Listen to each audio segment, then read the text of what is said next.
Del día de hoy va a ser un programa realmente, yo creo, un programa de colección, y digo un programa de colección porque le voy a dar los muy buenos días a nuestro invitado en el día de hoy. Él es economista, profesor universitario, coautor junto con Eduardo Conesa de un libro que yo creo que va a entrar dentro de los clásicos de la economía argentina, que se llama Economía Política Argentina, y estoy hablando nada más ni nada menos que del doctor Luis Rey. Luis, muy buenos días. Buenos días a todos. Muchas gracias, Mario, por la invitación y un gran abrazo para la audiencia de La Brújula. ¿Cómo está usted? Bien, bien. Bueno, hoy vamos a utilizar este tiempo que cuando uno, son las 12 horas y 6 minutos, cuando uno empieza le parece que tenemos un tiempo infinito, pero cuando se termina dice, ¿cuántas cosas nos quedaron por tratar? Esto me ha pasado desde la primera vez que inicié esta práctica de tener las 2 horas con un invitado, donde, bueno, parecía que el tiempo nos iba a sobrar, ¿no? Pero finalmente no nos sobraba nada de tiempo, al contrario, quedaba demostrado que nos quedaban muchos temas. Y como tengo un amplio cuestionario, voy a empezar por lo que yo ya más o menos he difundido. Y mi primera pregunta, Luis, es, en este contexto histórico-económico que le toca vivir al pueblo argentino, donde la inflación rondará el 90 y pico, 100%, es decir, que ya se muestra desbocada en algún sentido y con un sistema de precios. Yo fui ferretero y veía cómo los precios se desarticulaban, el sistema de precios, los precios relativos se desarticulaban, unos iban adelante, otros quedaban atrás, era muy difícil planificar. Si con una inflación del 100% el país puede crecer. La economía argentina en realidad está comenzando a transitar una nueva etapa frente a la inflación. A manera teórica podemos decir que la inflación, decía un macroeconomista llamado Gardner Ackley, era un incremento importante, persistente del nivel general de precios. Ahora, frente a la inflación hay 3 modelos que siempre estudiamos en la facultad. El primero de ellos es el de expectativas dadas. O sea, cuando se genera un fenómeno inflacionario, muchas veces los agentes económicos no perciben de qué se trata la inflación, desconocen sus efectos, no perciben que sea un peligro como tal y cometen lo que se llama error sistemático. No corrigen sus contratos ni sus comportamientos frente al fenómeno inflacionario. Este es el primer modelo, expectativas dadas. Por lo tanto, genera efectos reales, efectos distributivos.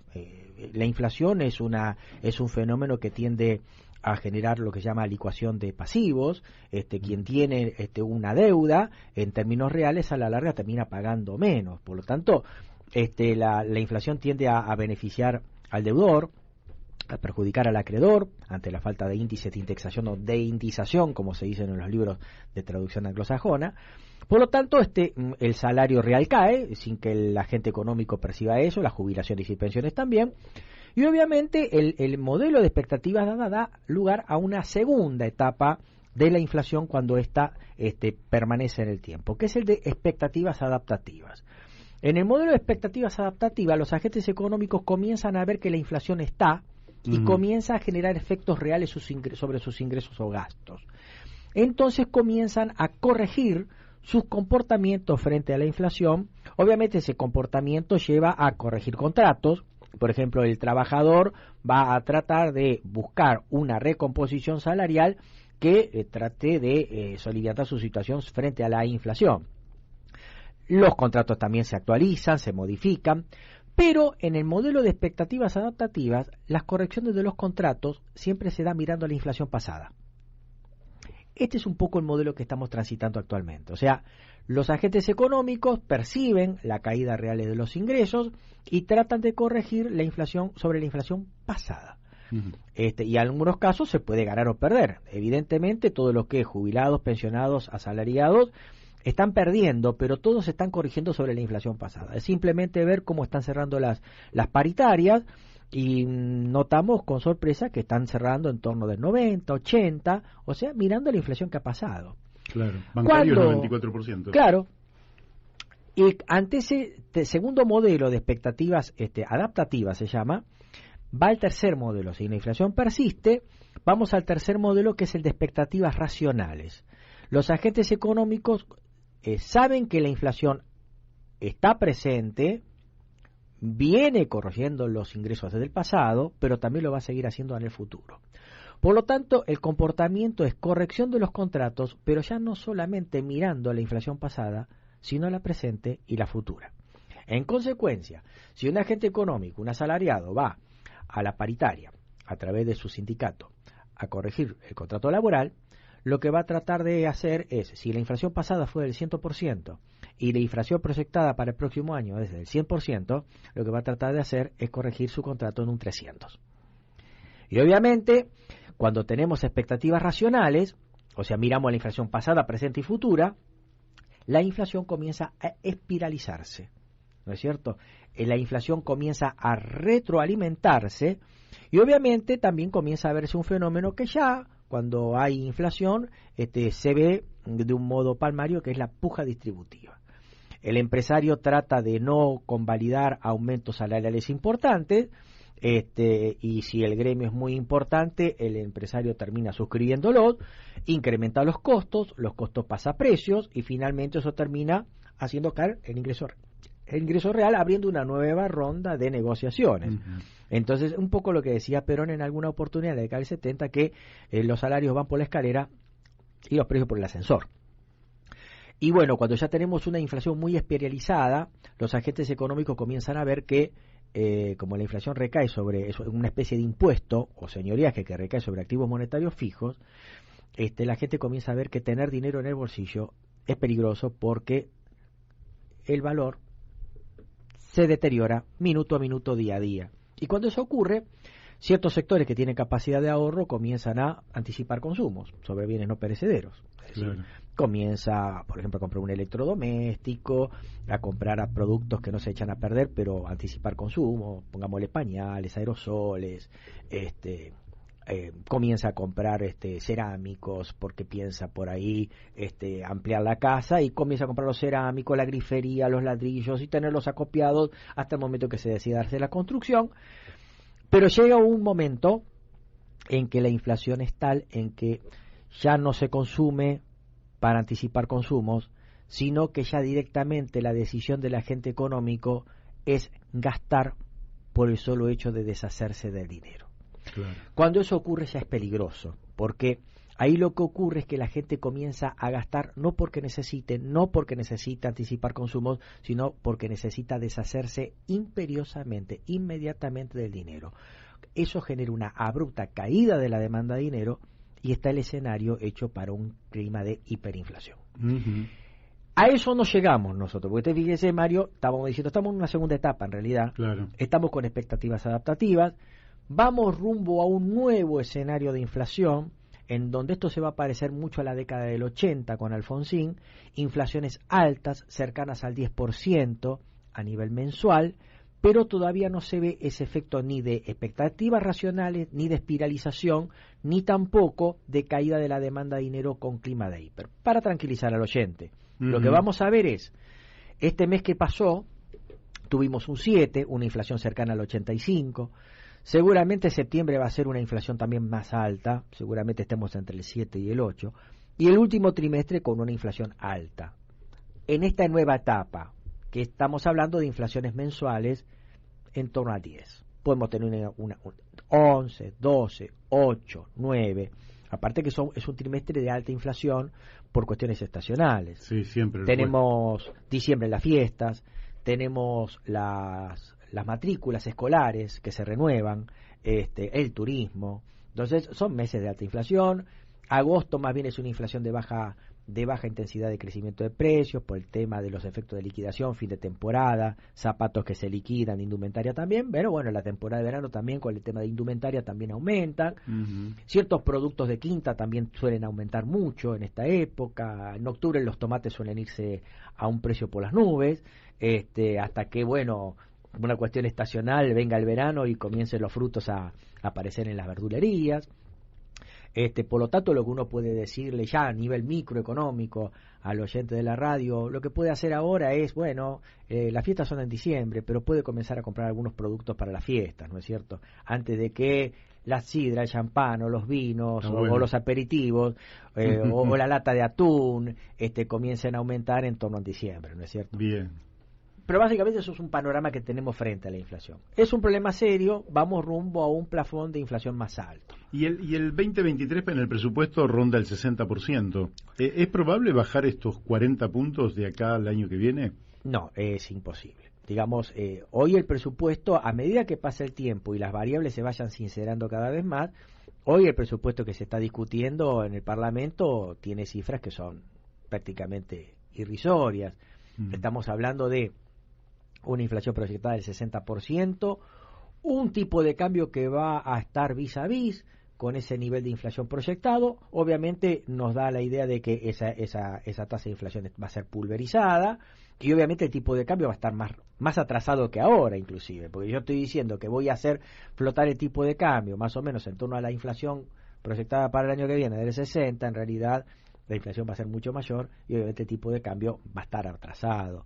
La pauta de crecimiento también me parece, se dice que vamos a crecer un 2, este año un 4, y sobre todo la meta de déficit fiscal me parece sumamente ambiciosa porque este año estaba proyectada en 2,5% y en realidad pretenden bajar el déficit a 1,9%, lo cual también me parece bastante alejado de la realidad. Uh-huh.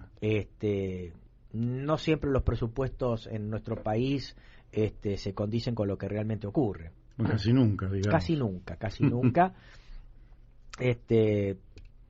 En algunos casos tienen cierta intencionalidad, porque si en realidad yo estoy bajando la proyección de crecimiento, estoy bajando la proyección de precios, en realidad estoy simulando ingresos más altos, porque si yo, por ejemplo, digo que voy a crecer un 2, cuando por ahí termino creciendo un 4, esos 2 puntos de diferencia implican que la economía va a crecer más, y si crece más voy a recaudar más, sobre todo impuestos atados a nivel de actividad. Claro. Por lo tanto, me está liberando recursos para después reasignarlos a distintas partidas sin que tenga la previa autorización de gasto por parte del Congreso, ¿no es cierto?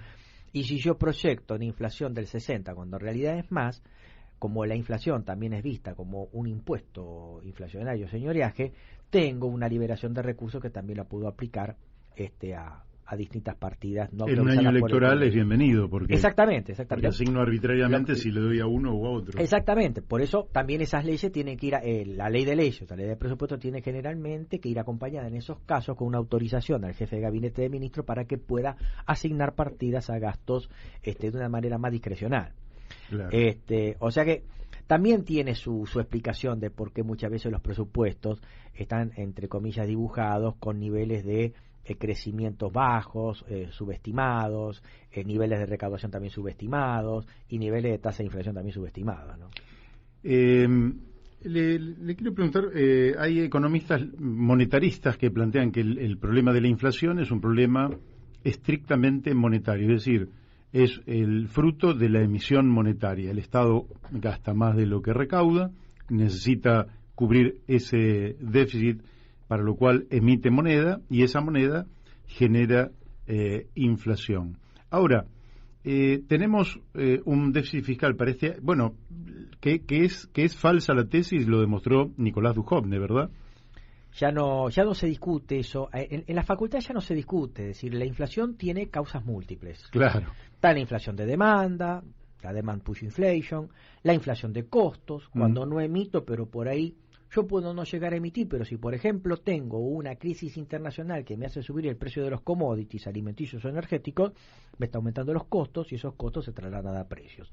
O sea, yo pude haber tenido una disciplina fiscal estricta sin emitir un peso, pero yo puedo tener inflación a través de inflación de costos.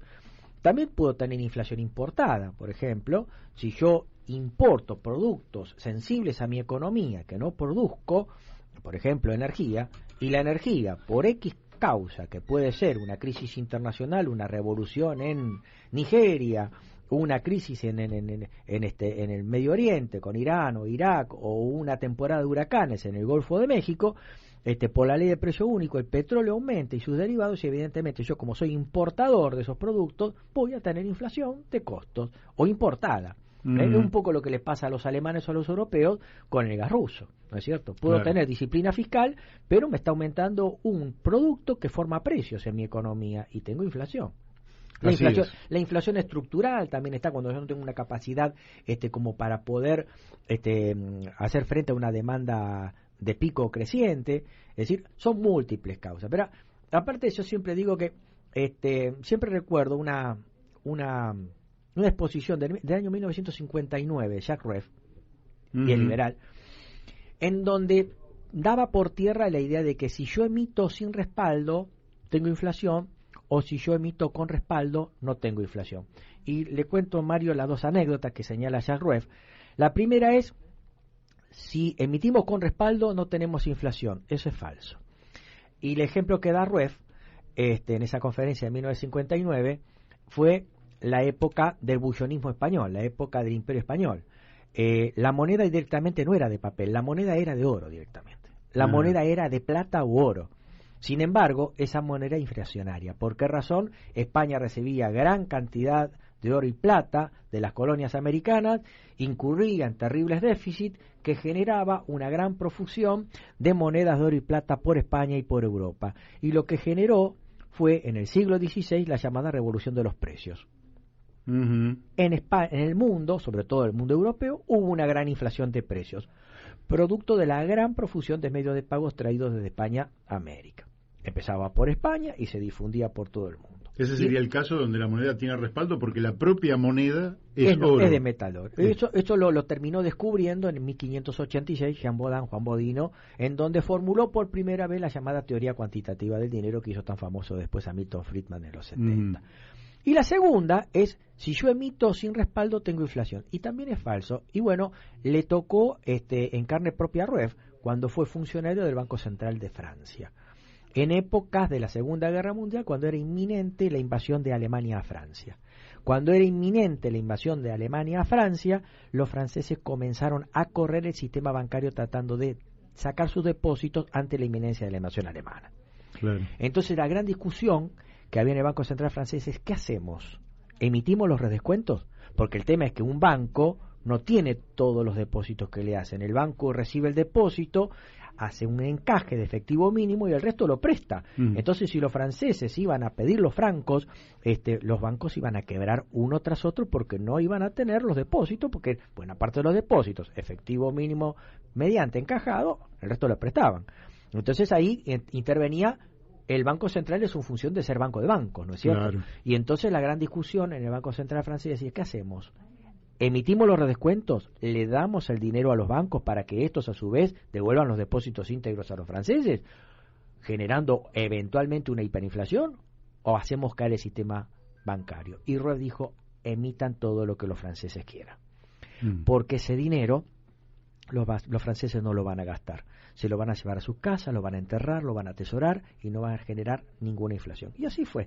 El Banco Central francés ordenó redescuentos a mansalva, los redescuentos fueron a los bancos, los franceses retiraron sus depósitos de los bancos y se los llevaron a la casa y Francia no tuvo inflación. Y fue un empapelamiento de Francia, un empapelamiento de francos. Obviamente, cuando terminó la guerra, había que absorber todo eso, porque sí había un peligro de hiper, ¿no es cierto? Pero ahí tenemos los dos contraejemplos de que si yo emito, de hecho, buena parte del sistema monetario mundial es fiduciario, no tiene respaldo. Claro. El típico es el dólar. Sin embargo, el problema no está en la emisión, está en que la emisión tenga una correspondencia con un incremento de la demanda de dinero, ¿no es cierto? Efectivamente. Y si yo emito, por ejemplo, para hacer obra pública, es decir, que voy a financiar una obra pública y que voy a gastar en pesos y emito ese dinero para financiarla. ¿Cómo se Claro, siempre dependerá de la demanda de dinero que haya, pero ¿cómo se corresponderá respecto a que hay un bien físico efectivo tras la emisión de esa moneda? O bien o creación de bienes físicos, claro. Efectivamente es así. Y ahí no tendríamos inflación. No hay inflación. Ahí tendríamos que recurrir a Keynes. Keynes hablaba de que la demanda de dinero tiene tres componentes, ¿no es cierto? El primero es la demanda de dinero para transacciones. Es decir, nosotros, los ciudadanos comunes, tenemos o proyectamos hacer diariamente, mes a mes, una serie de transacciones: colectivo, comida, ropa, pagar el gas, la luz, etcétera, y para eso demandamos dinero.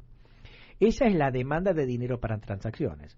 Entonces, detrás de las transacciones está el concepto de producto, que el producto es la suma de todas las transacciones en bienes y servicios finales realizadas en la economía en un periodo determinado. O sea que si una economía experimenta que aumenta el producto, están aumentando las transacciones y por lo tanto está aumentando la demanda de dinero para transacciones. Uh-huh. Por lo tanto, no es inflacionario emitir para financiar esas mayores transacciones que la gente quiere realizar en la economía. Correcto. Porque si no lo hiciera, aumentarían las transacciones, el dinero sería escaso, aumentaría la rotación del dinero, porque poco dinero banca más transacciones, eso haría aumentar la tasa de interés y generaría automáticamente una recesión en la economía. Claro. Entonces, si aumenta la demanda de dinero, es lícito que se aumente la oferta de dinero para hacer esas transacciones. Uh-huh. Después había una segunda fuente de demanda de dinero, decía Keynes, que es, yo le digo a los alumnos, cuando usted sale de su casa, usted pone dinero en el bolsillo para hacer las transacciones que usted piensa hacer ese día. Pero cuando usted regresa a su casa se encuentra con la sorpresa de que tiene más dinero, o tiene dinero, le quedó dinero. Pero no es porque se equivocó, porque ahí opera la segunda fuente de demanda de dinero, que es la demanda de dinero por fines precautorios, por la duda. Claro. Por la duda que me quedé sin colectivo, me tomo un remis, me tomo un taxi. Por las dudas, usted pone un poquito más de dinero y cuando regresa a su casa se encuentra que ese dinero está. ¿Por qué? Porque el hecho contingente no ocurrió. Uh-huh. Entonces, y esa demanda de dinero con fines precautorios también tiene que ver con los ingresos de la gente. Más ingresos, más demanda de dinero con fines de transacción y fines precautorios. Y finalmente está la demanda con fines especulativos. Generalmente también demandamos dinero para timbear, ¿no es cierto? Para jugar una boletita de loto o eventualmente aprovechar una ganga, un negocio que cerró, liquidó por cierre y comprar algo que para nosotros se nos resulta una ganga muy barato, entonces los compramos, ¿no es cierto? Lo mismo que las empresas también tienen su demanda de dinero común para pagar a los proveedores, eventualmente por alguna contingencia, un adelanto que le pide un obrero, o eventualmente también aprovechar una planta que cerró a la vuelta y que liquida las materias primas que yo las termino comprando a precio de ganga. Esa es la demanda de dinero con fines especulativos, que tiene una relación negativa respecto de la tasa de interés. Pero en definitiva, usted fíjese que generalmente se anda diciendo, sobre todo de la pospandemia, y acá aplicamos la teoría a la práctica, sí. Se decía, el problema es que todos estamos encerrados y no nos dejan gastar nuestro dinero. Claro, usted no va a gastar mucho su dinero porque estábamos todos encerrados. Bien, ahora, cuando comenzamos a salir de la pandemia, se generó un efecto que era esperable, un efecto de demanda de consumo retrasado. Porque muchos engordamos, necesitamos comprar ropa, necesitamos comprar las zapatillas. Durante la pandemia necesitamos comprar un nuevo celular, una nueva computadora. Eventualmente también en casa nos dimos cuenta que el lavarropa ya no funciona. Y eventualmente también cuando salimos de casa necesitamos divertirnos, porque hay una gran demanda de consumo que ha quedado rezagado por la diversión. Y entonces hay un boom de restaurantes, boom de cines, boom de espectáculos, boom turístico, que obviamente como el dólar está alto, se promueve toda una red de consumo interno, de consumo local, ¿no es cierto? Claro. Mar del Plata, el Partido de la Costa, el interior, Córdoba, Salta, Bariloche, etcétera, Bariloche. Y lugares de consumo de restaurantes, desde el más humilde hasta Puerto Madero. La gente necesita ir y divertirse. Y eso aumenta las transacciones y aumenta la demanda para transacciones. Por lo tanto, si yo emito, esa fuente de demanda no va a inflación. Porque en realidad es gente que necesita pagar restaurantes, hoteles, turismo, excursiones, etcétera, ¿no es cierto? Bien, ahora, ¿por qué se da este fenómeno de que la Argentina entiende el poder político, pero a través de los ejecutores económicos, que se ha emitido en exceso y que por tanto voy a esterilizar ese dinero a través de, no lo voy a dejar que circule en la sociedad, en la economía local, sino que lo voy a tomar a través del Banco Central, lógicamente lo tomo de los bancos, y le doy a los bancos unas letras, las LEBAC, las LELIC, por las cuales les voy a dar una alta tasa de interés. ¿Por qué motivo? Y acá hemos tenido por ejemplo, Ricardo Inti Alper, que dice que siendo eso un ahorro, lo más inteligente es transformarlo en inversión, por ejemplo, en planes de vivienda, en fin, desarrollo industrial, lo que fuera, pero ni transformar el ahorro en inversión y no justamente en esa actividad especulativa donde el Banco Central toma el dinero que el mismo banco ha emitido y paga intereses de una manera absolutamente improductiva. ¿Cómo se explica? Yo creo que muchos oyentes estarán medios aturdidos porque el tema de la moneda no es tan sencillo. Usted lo habla con una solvencia extraordinaria porque no solo es economista, profesor universitario, ha escrito sobre la materia, pero yo entiendo que el oyente está... Entonces, claro, el oyente... No, porque aparte acá hay un contradiscurso, en realidad, frente al discurso hegemónico de que se viene una gran hiperinflación, que esa masa de dinero que está en los bancos, la gente va a salir a gastar bien y no los va a encontrar y vamos a tener una hiper, evidentemente la gente está como acongojada, como triste, ¿no es cierto? Y en realidad me acerco más al razonamiento que ustedes ponen y el colega que no conozco, no tengo gusto de conocerlo, es decir, es cierto que buena parte de esa emisión es esterilizada a través de plazos fijos. Uh-huh. Y los plazos fijos van al Banco Central bajo la forma de los famosos LELIQ y notas, etcétera, etcétera. Ahora, es cierto que conjeturalmente uno puede pensar que ese ahorro en algún momento va a consumo. Es una conjetura. Claro. Es una conjetura. Lo que sí es cierto, y ahí yo acompaño a este colega, es que mientras ven todo un escenario luctuoso de un gran dique que está por explotar, ir a buscar bienes que no se van a encontrar y generar una velocidad de circulación alta al infinito, y eso va a generar hiperinflación, es una conjetura. Porque yo lo que veo actualmente es que la gente está ahorrando, hay una gran masa de ahorro que espera ser invertida. Es decir, uh-huh. Yo veo en eso. Es decir, y conte una cosa que es muy importante, es decir, buena parte de la gente está en pesos, o sea, hay una suerte de demanda de dinero que devenga una tasa de interés, pero esa tasa de interés es negativa, está por debajo de la tasa de inflación, o sea que hay gente que, aún perdiendo en términos reales frente a la inflación, está ahorrando, lo cual es positivo. Ahora, ese ahorro hay que aprovecharlo. Claro. Eso es formación de ahorro argentino. Uh-huh. No se ha fugado, no está en un condominio en el exterior, no está en dólares, que también es fugar. Por lo tanto, nosotros en el libro hemos propuesto una solución para evitar lo que algunos colegas quieren hacer. Lamentablemente, se están pensando en un plan Bonex, lo cual generaría un fuerte perjuicio a la economía nacional, porque inmovilizaría por 10 años esos ahorros, gente que por ahí tiene proyectado hacer algo en el corto plazo y de repente le mando un bono y le inmovilizo esos ahorros por 10 años. Como pasó con el plan Bonex Serie 89, decreto 36 del 90, durante la época de Menem con Herman González. Así es.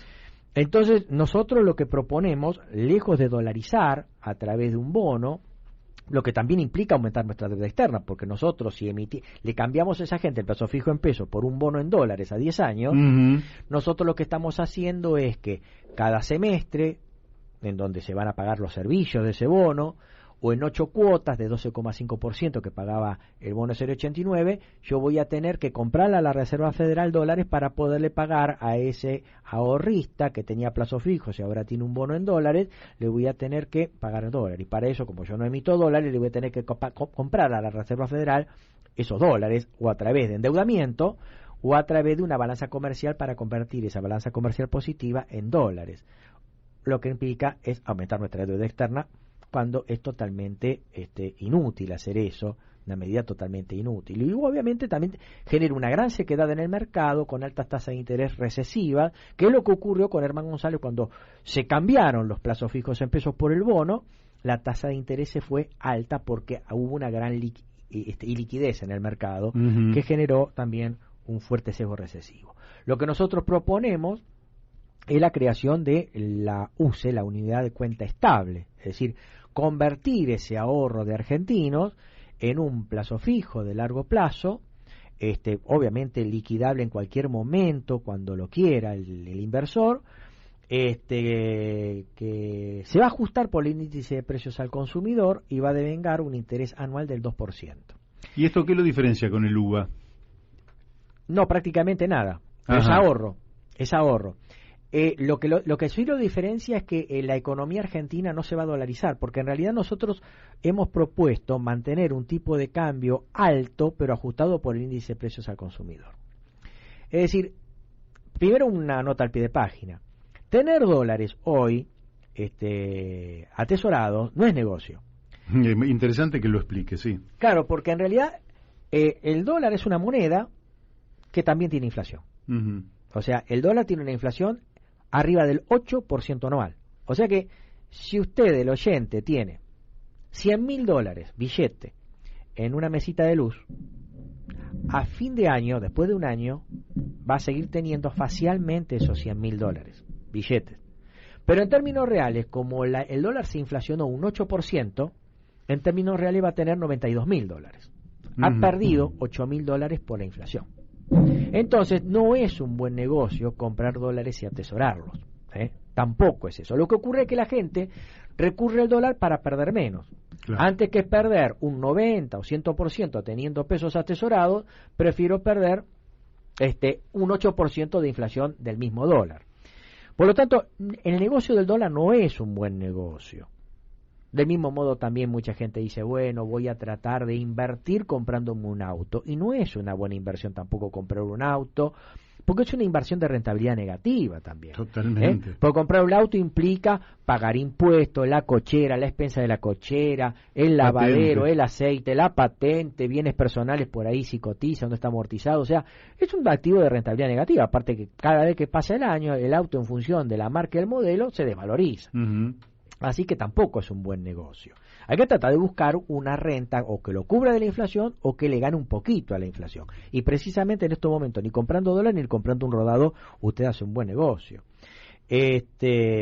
Entonces, volviendo al asunto, la gente lo que tiene que hacer es, con la UCE, la unidad de cuenta estable, como el tipo de cambio se va a ajustar por el índice de precios al consumidor, y la UCE se va a ajustar por el índice de precios al consumidor, pero encima le va a dar un 2% de inflación, le va a convenir a usted ahorrar en UCE, porque en primer lugar lo va a cubrir de la inflación porque ese depósito se va a ajustar automáticamente por el índice de precios al consumidor. Y encima le va a dar una rentabilidad anual del 2%, cosa que si usted compra dólares va a tener una rentabilidad negativa del 8%, claro, por la inflación del dólar. Uh-huh. O sea, y de ese modo, buena parte de esa masa de ahorro de los argentinos va a quedar en un gran fondo en pesos que va a terminar financiando inversiones productivas que el país necesita con ahorro local. Correcto. Por ejemplo, litio, Vaca Muerta, las grandes obras de infraestructuras que se vienen. Quiere decir que usted está en las antípodas de la idea que están difundiendo. No creo que mucha gente la haya comprado, la idea de dolarizar la economía.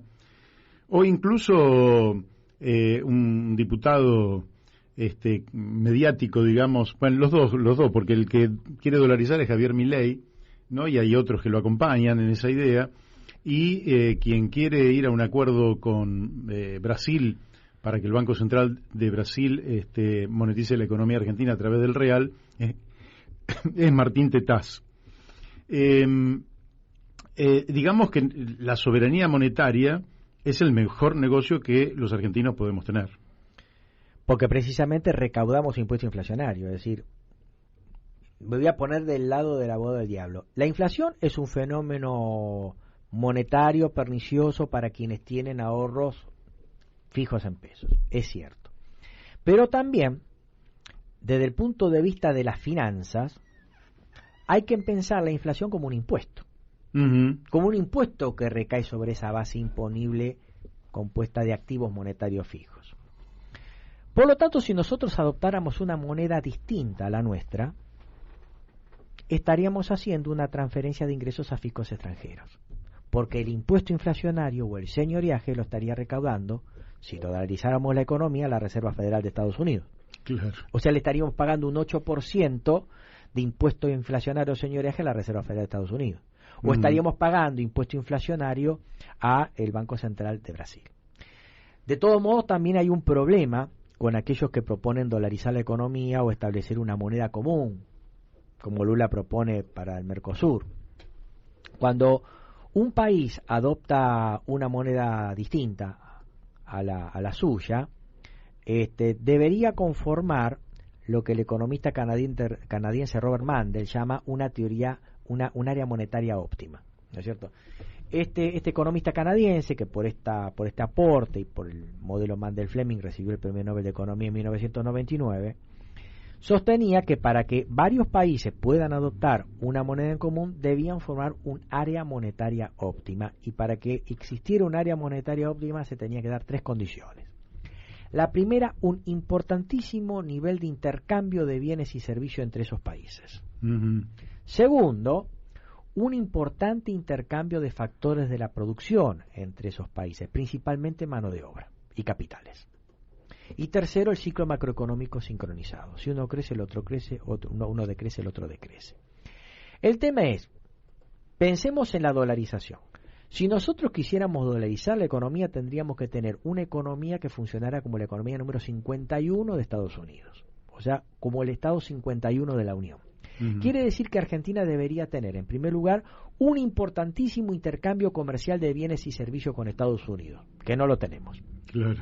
En segundo lugar, un importante intercambio de capitales recíprocos y de factores de la producción, trabajadores, entre Estados Unidos y Argentina. Que yo sepa, los norteamericanos acá no vienen a trabajar, uh-huh, y buena parte de los argentinos tampoco van a Estados Unidos. Está el problema cultural, idiomático, visas, restricción a inmigración, etcétera, etcétera.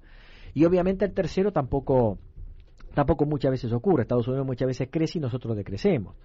Si nosotros venimos con un zigzag, generalmente nosotros en los últimos años venimos con recesión en los años pares e incremento del producto en los años impares, que son electorales. Uh-huh. Entonces, no se cumple ninguna de las 3 condiciones para que tengamos un área monetaria óptima que tenemos nosotros y Estados Unidos. Por lo tanto, el tema de la dolarización es terrible. Aparte, el otro tema es el impuesto inflacionario se lo estaríamos transfiriendo a Estados Unidos, y algo peor todavía.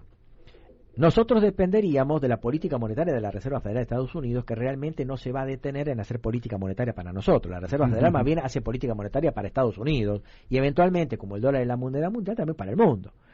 Entonces nosotros perderíamos una importante herramienta de reactivación de la economía, que es la política monetaria, al no tener nuestra propia moneda. Porque cuando un país tiene su propia moneda y viene un ciclo recesivo, lo que hace es una política monetaria expansiva para bajar la tasa de interés, para incentivar el consumo, para que por multiplicador el producto crezca. Eventualmente esa mayor liquidez, este sería el efecto primario, que es el efecto de la inversión, ¿no es cierto? El efecto Keynes, que se le dice en macroeconomía. Después, el mayor crédito redundaría en un mayor consumo, ¿no es cierto? Uh-huh. Ese sería el efecto Pigou.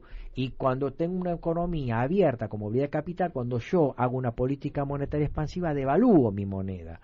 Y entonces se genera un efecto expansivo del sector externo. Ese es el efecto Mandel-Fleming, ¿no es cierto? Entonces, eso lo puedo hacer si tengo mi moneda. Pero si no tengo mi moneda, no puedo expandir a partir de la política monetaria, que inclusive es barata, porque no endeudo.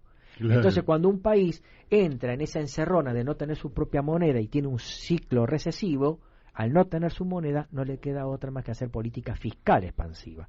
Y la política fiscal expansiva implica colocación de deuda y el incremento de la deuda, que es lo que le pasó a los países europeos que no conforman un área monetaria óptima en la eurozona. Es lo que le pasó a Grecia, es lo que le pasó a Italia, es lo que le pasó a España. Claro. Entonces, esos son los riesgos que se tiene de, por ejemplo, dolarizar la economía, ¿no es cierto? Durante digamos que voy a hablar en términos directos. A mí no me gusta muchas veces personalizar, porque me parece que bajamos el concepto, digamos, a una persona, como si estuviéramos criticando a alguien, y acá estamos hablando de cosas que puedan resultar, conceptos que puedan resultar útiles al desarrollo del país. Entonces, pero en este caso lo voy a hacer. En los últimos años del gobierno de Cristina, la oposición hacía mucho hincapié en la inflación. De hecho, en el Congreso se mostraba la diferencia que había entre la manipulación del INDEC, que decía que la inflación era del 7%, y el resultado que les daba un conjunto de consultores, que, por ejemplo, podría ser del 25%. O sea, ahí hay una cuestión de procedimiento que era adulterar el resultado de la investigación que hacía el INDEC pero eso es una manipulación al margen de lo que yo quiero decir. Lo cierto es que decían que esta inflación era justamente el producto de la emisión monetaria por el déficit fiscal. Ahora, cuando llega el gobierno de Mauricio Macri, mi lectura, usted me corregirá, fue que ya no emitía por una vez, es decir, un déficit de $1, emito $1, sino que por un déficit de $1 emito 3. ¿Por qué? Porque cuando el gobierno de Macri empieza a tomar deuda, es indudable que la primera emisión es el título contra el dólar que va a entrar a la Argentina. Cuando ese dólar entra al Banco Central, la segunda emisión es la del Banco Central, que transforma esos dólares, que los tiene como reserva, en pesos. Y cuando ve que esos pesos van a inundar la plaza, el mercado, tiene una tercera emisión que son las LEVAX. Por el anterior peso usted no pagaba intereses, y ahora pagamos intereses sobre 2 tramos, sobre la deuda que tomamos y sobre las letras del Banco Central. ¿Es esto lo que llevó a la crisis de insolvencia de abril del 2018? La crisis de abril del 18, más que nada, más precisamente fue un 26 de abril, fue por un desarme de una posición especulativa de un par de bancos, principalmente el HSBC. Uh-huh. Lo que ocurrió con la política económica de la administración Macri fue lo siguiente, es decir, se pensaba que iba a haber un verdadero shock de confianza, lo había pronosticado el ministro de Hacienda Prat Gay, decía, vamos a tener un ingreso de $20.000 millones para inversión. El problema que uno advierte durante la administración Macri es una inconsistencia entre la política fiscal y la política monetaria. Voy a explicarlo brevemente. Lo que primero hace Macri es bajar los impuestos y hacer una política, obviamente, con la baja de impuestos fiscal expansiva. Baja las retenciones. Entonces fíjese que esto va dentro del crédito liberal. Dice, bajemos los impuestos que la economía se reactiva. Sí. Bueno, bajó las retenciones. Bien, fue una medida. Si yo bajo las retenciones, bajo la recaudación de impuestos, está aumentando el déficit. Uh-huh. Que es expansivo. También bajó el impuesto al champán, bajó el impuesto interno para la importación de determinados autos importados, bajo impuestos internos, y también, hay que reconocer, ha expandido las ayudas sociales a través de Acción Social con Carolina Stanley. Por lo tanto, eso significó una gran expansión del déficit. Ahora bien, si yo expando el déficit y ese efecto reactivante se va produciendo, lo que tengo que hacer en una economía abierta y con movilidad de capitales, de acuerdo al modelo Mandel-Fleming, es una política monetaria expansiva también. Para bajar la tasa de interés, devaluar la moneda y generar el efecto expansivo a través del sector externo. Uh-huh. Pero en el Banco Central estaba Sturzenegger. Sí. Y Sturzenegger no estaba preocupado por reactivar la economía que se daba a través de Hacienda, a través de la baja de las retenciones, a través de la baja del impuesto interno al champán, a los vinos, a los automóviles, o la expansión fiscal que se daba a través del gasto social, sino que estaba preocupado en realidad por la inflación. Y adoptó una política de objetivos de inflación, targeting inflation, o sea, hizo una política monetaria contractiva. Al hacer una política monetaria contractiva, elevó la tasa de interés. Uh-huh. Y al elevar la tasa de interés, generó una gran introducción de capitales, pero no eran productivos, no eran los $20.000 millones productivos que decía Prat Gay, era especulativo. Que lo que hacía era venir con esos dólares, dárselos al Banco Central por un tiempito, convertirlos en pesos, esos pesos posicionarlos en activos financieros de alta renta, en pesos. Para luego, se llama carry trade ese mecanismo, para luego, en algún momento dado, desarmar esa posición, liquidar esos LEVAC, NOVAC, plazos fijos o lo que fuera, liquidarlos esos pesos, ir de vuelta al mercado cambiario, tomar los dólares e irse. Esto funcionó muy bien hasta el 26 de abril del 18, cuando el HSBC hizo un importante cambio de portafolio. Terminó el carry trade, liquidó los pesos, fue a buscar los dólares y se fue. Y a partir de ahí, la economía comenzó a generar una abrupta caída de reservas. Claro. Porque no teníamos los dólares suficientes para financiar esa gente que había acumulado importantes ganancias en pesos con altas tasas. A ver, si yo tengo un dólar planchado con altas tasas de interés en pesos, haciendo carry trade me paso de dólares a pesos, gano tasas de interés fabulosas, jamás vistas en ningún lugar del mundo en esos momentos, para después tengo que tomar la ganancia. Liquido el plazo fijo, me paso a dólar y me voy.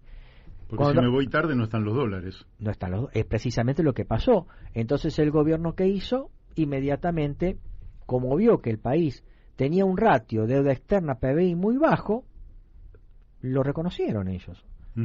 Fueron al Fondo Monetario Internacional y le pidieron el famoso préstamo de 57.000 millones de dólares, de los cuales en realidad estamos con el tema de la negociación de 44.000 millones de dólares, ¿no es cierto? O sea que nuestro país una vez más verifica lo que decimos en el libro, es decir, fue un modelo, una nueva recreación del modelo de concentración de renta financiera y fuga, o economía de casino, que no acumula, no genera valor agregado, no genera absorción de mano de obra, no genera absorción de mano de obra calificada, es simplemente un modelo que en donde ciertos sectores acumulan, concentran riqueza para fugarla. Fugarla en términos de sacar el dinero al exterior, condominio en el exterior, bonos soberanos, títulos corporativos, propiedades, etcétera, pero para irse necesitan los dólares. Y como el país no tiene los dólares suficientes, necesita endeudarse. O sea, nuestra deuda externa prácticamente equivale al financiamiento de los sectores que han concentrado renta financiera y fuga. Es el modelo liderado por deuda que nosotros describimos en el libro, modelo de economía de casino o modelo de concentración de renta financiera y fuga, que es el modelo que lamentablemente tenemos desde la década del 70 hasta el presente y del cual no podemos salir.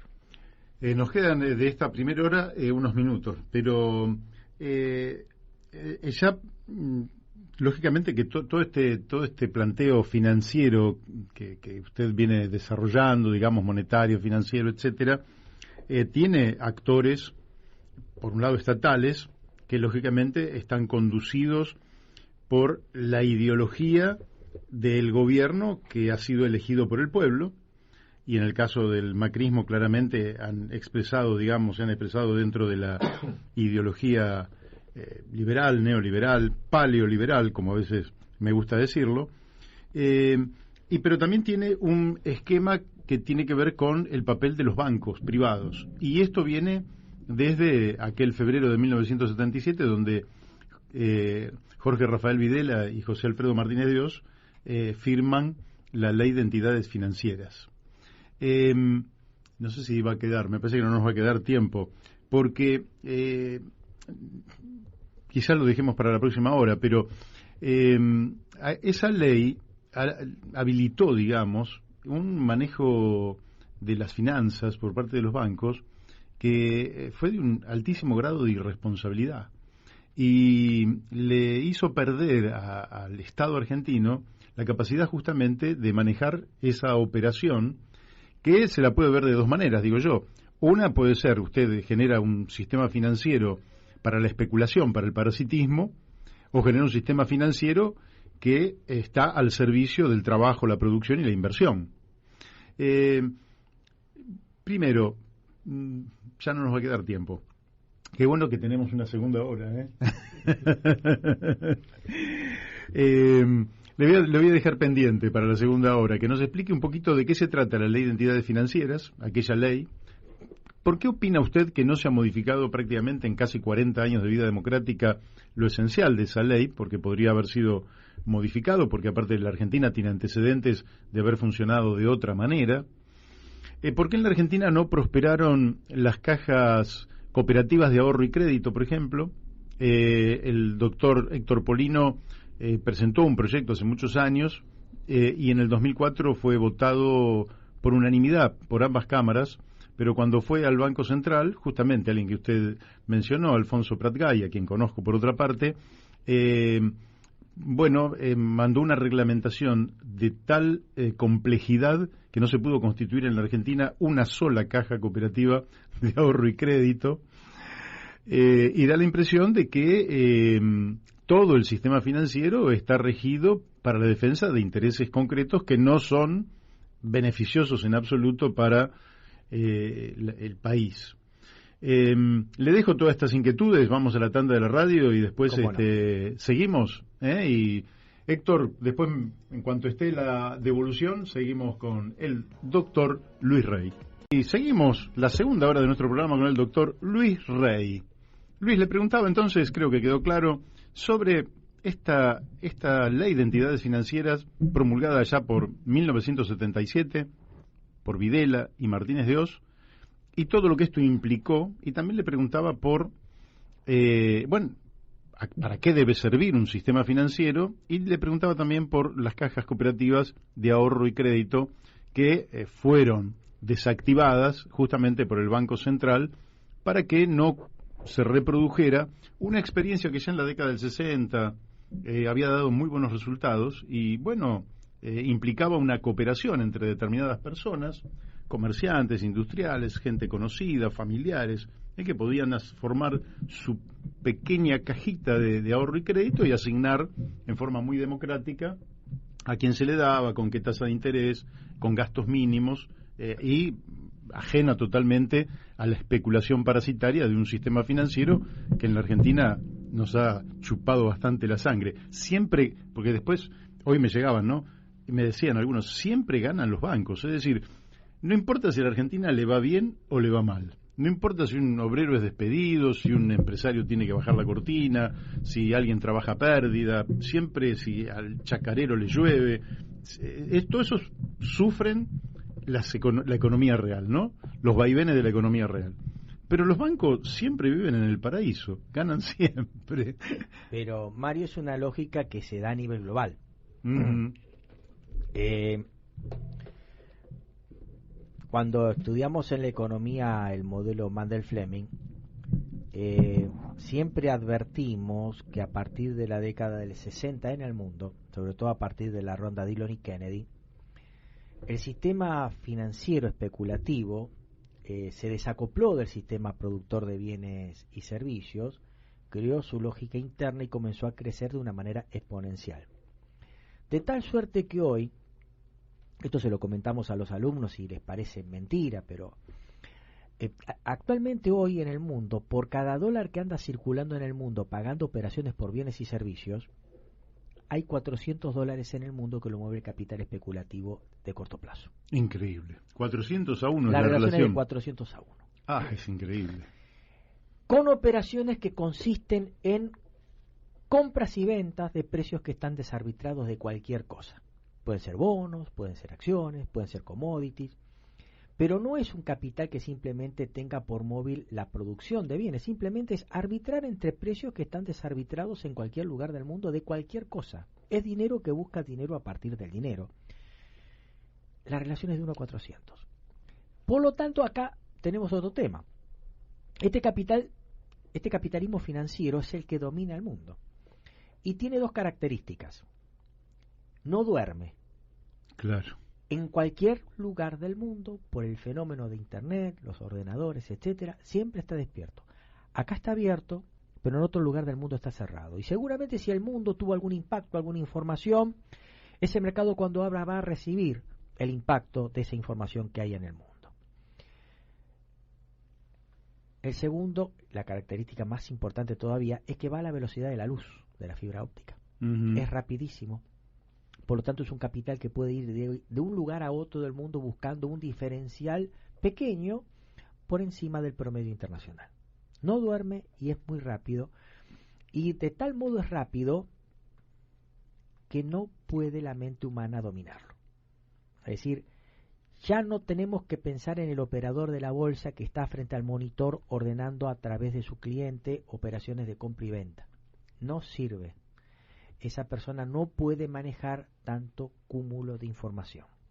Por lo tanto, cuando estábamos hablando de esta relación de 1 a 400, el 70% de estas operaciones lo hacen software de computadoras. Inteligencia artificial. Exactamente. Uh-huh. O sea, el mundo se mueve así. Es por eso que, por ejemplo, hay un pensador, un politólogo que yo respeto mucho, que es Marcelo Bullo, ya no debemos hablar de una burguesía que está detrás de un país y ese país detrás de la mundialización forjada a través de las instituciones de Naciones Unidas y sus derivados. Hoy ya no podemos hablar de que el mundo en realidad lo mueven unidades políticas con asiento territorial. Hoy estamos hablando de unidades políticas sin asiento territorial, que ya el país hasta estorba, porque estos grupos han cobrado tal autonomía y tal poder que en realidad funcionan como si fueran un país. Uh-huh. Es por eso que ya no estamos hablando de, como decía alguna vez Héctor Giuliani, mundialización en el sentido de que burguesías, países y a través de los grandes organismos internacionales como puede ser la Organización Mundial de Comercio, la OIT, etcétera, hacen lobby, o Banco Mundial, Fondo Monetario Internacional, etcétera, hacen lobby para forjar determinados intereses, sino que esos intereses ya sí, de por sí, están depositados en un grupo de personas, ya hay nombres propios. Estamos hablando de Soros, estamos hablando de Bill Gates, es decir, estamos hablando de fundaciones, el Consejo de las Américas, el CFR, Bilderberg, es decir, estamos hablando de una agenda que ya no está propuesta por los países y hasta en algunos casos esos países ya estorban, ¿no es cierto? Por lo cual muchas veces los países, tranquilamente pueden ser divididos o pueden ser franquiciados a través de una baja de la soberanía nacional, como ocurre con nuestro país. Nuestro país no se ha dividido porque ha habido una baja de la densidad de tolerancia de la penetración de esos grupos de intereses y el país es un dador de franquicias. Un fundador de franquicia de Vaca Muerta, litio, etcétera, etcétera, ¿no es cierto? O sea que al mundo hay que pensarlo así, ¿no es cierto? Una agenda que obviamente detrás están los medios de comunicación. Estos grupos financieros generalmente adquieren medios de comunicación para generar ingenierías sociales, ¿no es cierto? A través de determinadas agendas, que parece que las tenemos nosotros, pero las vemos reproducidas en otros lugares del mundo, ¿no es cierto? Sí. Pues esta suerte de neomalthusianismo que se nos está imponiendo no es artificial, no sale espontáneamente, sale de esa agenda, ¿no es cierto? Y al mundo lo tenemos que ver así, pero también hay algo positivo. Detrás de ese mundo, de la agenda global, se viene el otro mundo, el mundo multipolar, ¿no es cierto? Uh-huh. Un mundo de distintas aristas, de distintos vértices, en donde en el futuro podemos tener a China, a la India, el sistema capitalista se va hacia ese lugar, el papel que tiene Argentina, como productor de energía y de materias primas alimenticias, Brasil, también está Rusia. También el futuro de la Unión Europea depende un poco de este mundo que está crujiendo, un mundo anglosajón que está retrocediendo, y está viendo en carne propia que ya no puede dominar voluntades como ocurría en otro mundo. Se viene un mundo multipolar y ahí tenemos que aprovechar nosotros como para poder readoptar soberanía nacional y autonomía para un proyecto industrial, ¿no? Claro. Sí.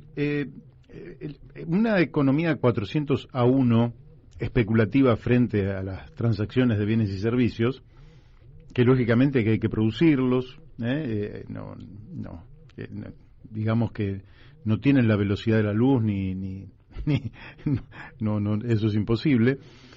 Aunque bueno, es cierto que también hay tecnologías hoy que permiten, por ejemplo, a través de una impresora 3D, teniendo la materia prima y teniendo el plano de lo que se quiere hacer, se puede hacer de una manera mucho más directa de lo que se hacía en el pasado, cuya localización de la producción de ese bien estaba en otro lado, después había que transportarlo. Hoy ha habido un avance, pero no se puede, es inconmensurable.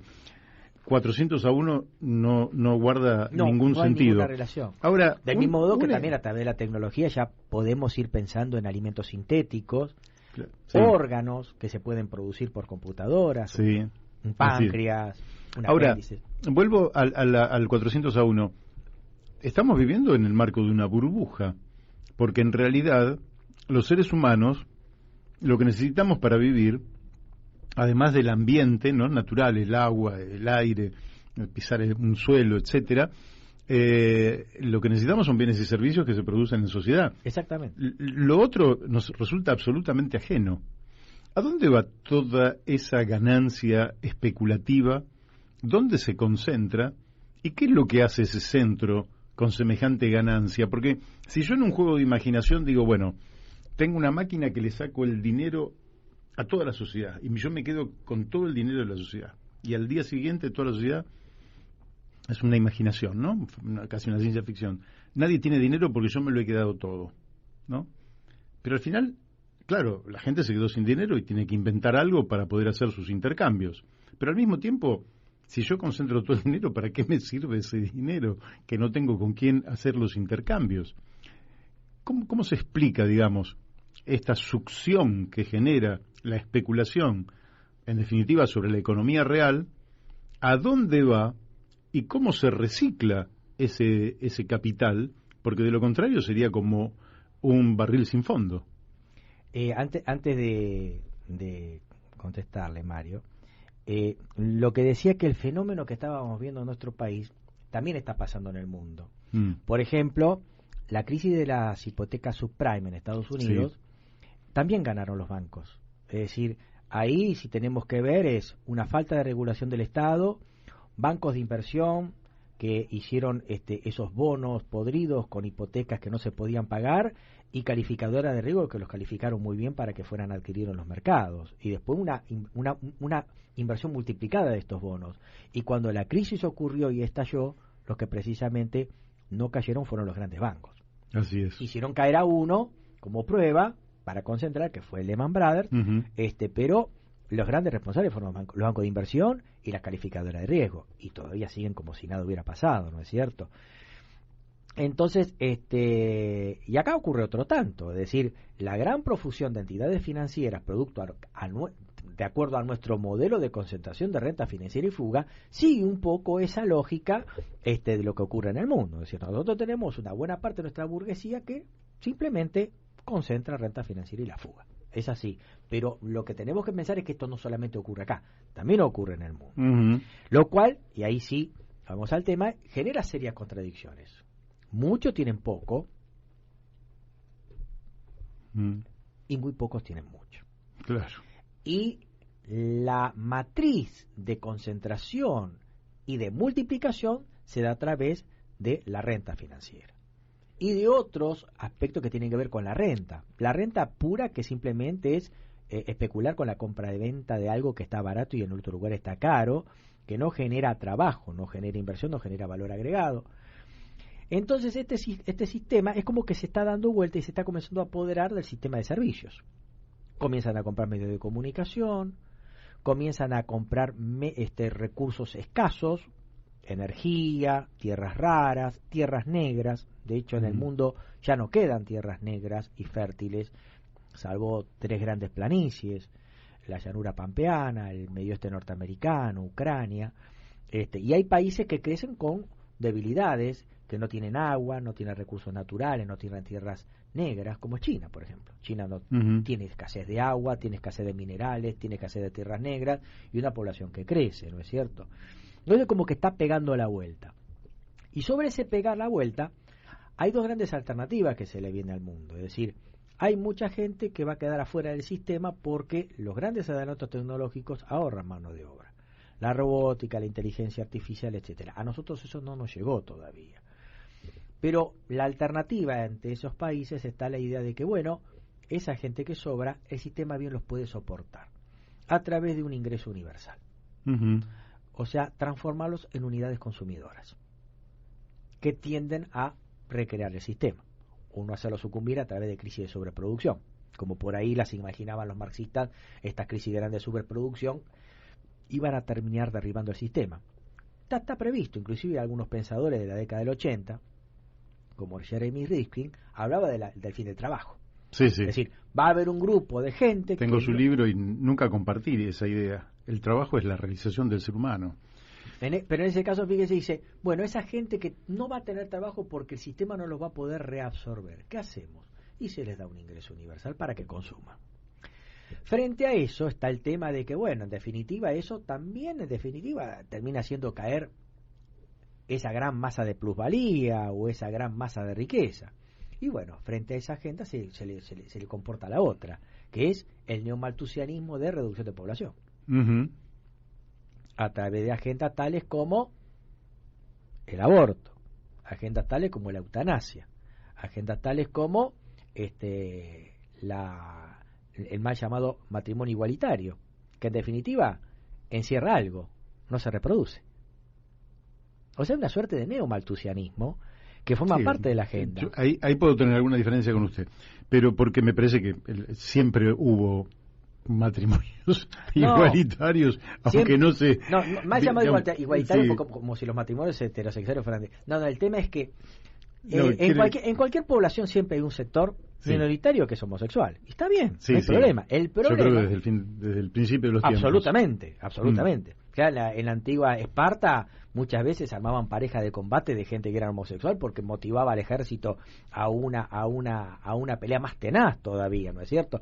Pero más allá de eso, es una minoría. Ahora, si esa minoría la difundimos, y bueno, estaríamos en línea con lo que decía Sir Thomas Malthus, de que en definitiva estaríamos postergando una reproducción de la población. Malthus lo proponía en aquella época a través del celibato, el casamiento tardío, la adopción de hábitos y del voto de castidad, para evitar el crecimiento de la población. Pero hoy en día este tipo de agentes como que replantea nuevamente la cuestión de ¿vale la pena tener viejos cuando no tenemos jóvenes trabajadores que puedan soportar a los viejos? ¿Hasta cuándo debería llevar la ayuda? Ahora, ¿por qué no se...? Porque el propio Keynes plantea cómo será la sociedad dentro de 100 años, hace 100 años atrás lo plantea, y ya estaba previendo que la jornada laboral de 8 horas iba a ser, 100 años después, una reivindicación del siglo XIX de trabajar 8 horas, ya en el siglo XXI iba a ser una exageración, se iba a poder producir no ya la misma cantidad, sino mayor cantidad de bienes y servicios con menos horas de trabajo. ¿Por qué no se puede pensar en una reducción de la jornada laboral? Y es un poco ese primer aspecto del que hablaba del fin del trabajo, es decir, en definitiva, si nosotros tenemos una gran masa de trabajadores que no pueden ser absorbidos por el sector real de la economía, bien podría pensarse en una reducción de la jornada de trabajo para que ese trabajo faltante sea tomado por aquellos que no tienen trabajo. Esa es una alternativa. Pero de todos modos siempre estaríamos ante la posibilidad de tener gente subempleada que eventualmente debería ser acreedora de un ingreso universal. Bueno, para reproducir el sistema y eventualmente... Yo creo que el ingreso universal, yo defiendo el ingreso universal no de ahora, de hace 20 años. Y creo que el ingreso universal es... Pero yo creo que vamos rumbo a ese ingreso universal. Yo creo lo que pasa es que nosotros no tenemos ese problema todavía, porque nosotros lo que no tenemos es demanda de trabajo con potencialidad de tener trabajo. Pero yo creo que es el fundamento de un proyecto de país. Es decir, yo lo veo distinto. Es decir, lógicamente que está pensado por parte de determinados sectores para reproducir el sistema.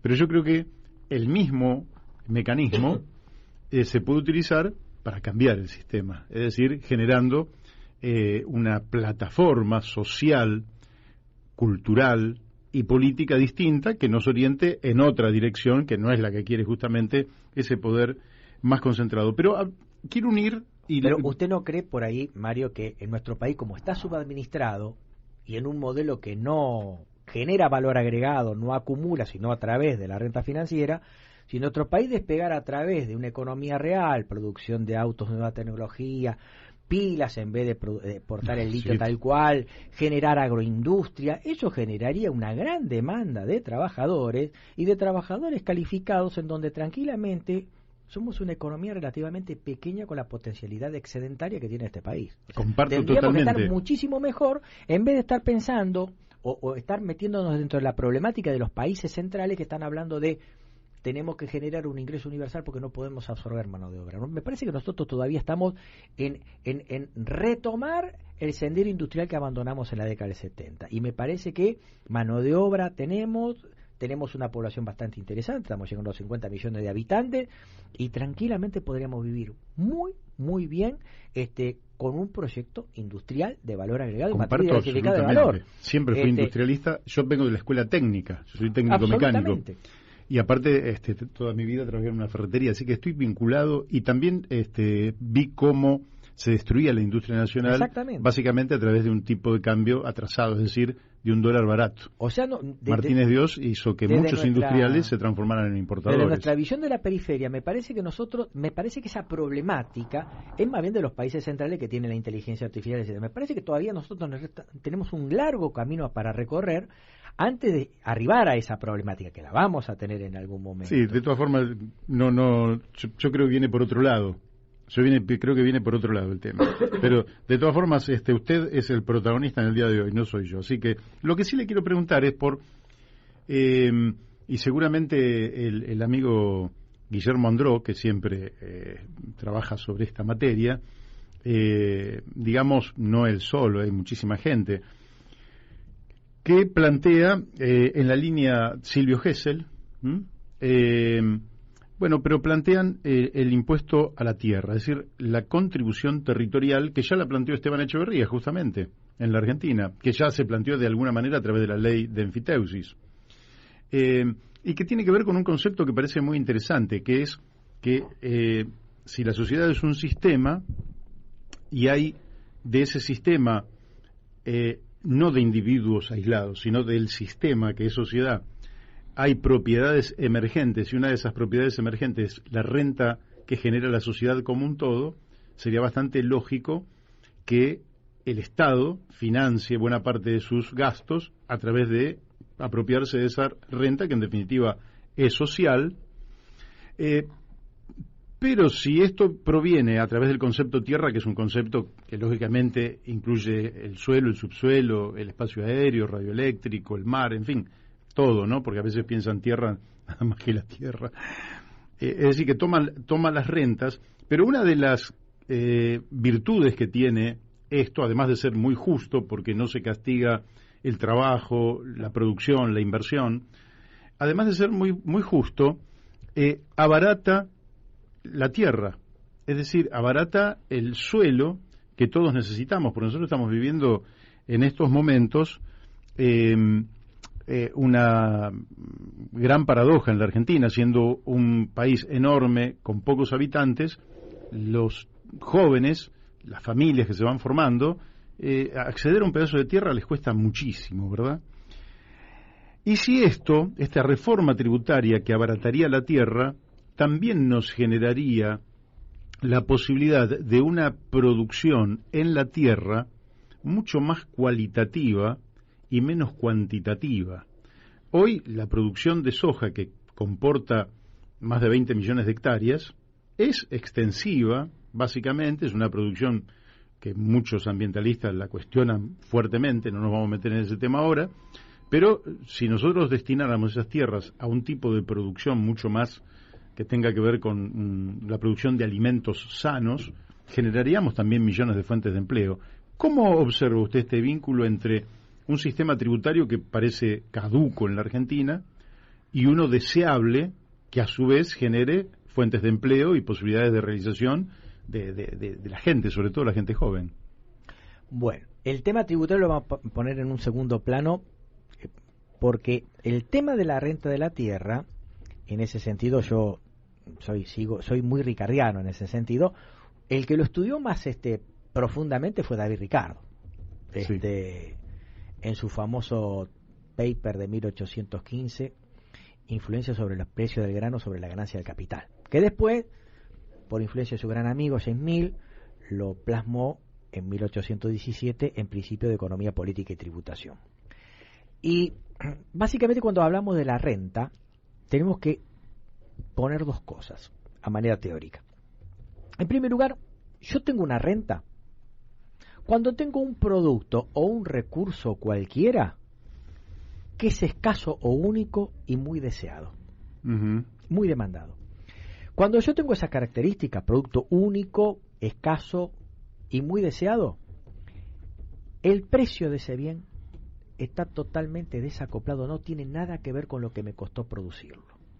Y me genera una ganancia no ganada o de arriba, por así decirlo. Es lo que los tributaristas llaman ganancias no ganadas o renta no ganada. Por lo tanto, si estamos en un ámbito territorial con una población que se dice que, en definitiva, el Estado tiene ese dominio eminente sobre esa propiedad, esa renta, ese beneficio extraordinario o esa plusvalía no ganada, bien puede ser distribuida a toda la población. ¿Cómo lo postulaba Ricardo?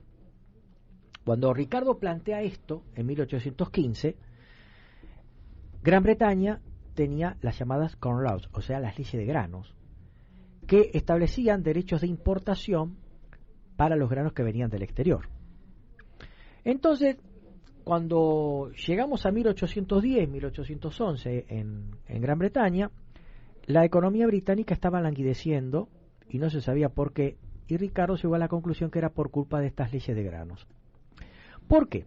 Porque al establecer que los precios de los granos fueran más caros según se importaran, generaba una renta diferencial a los landlords o terratenientes o poseedores de las tierras.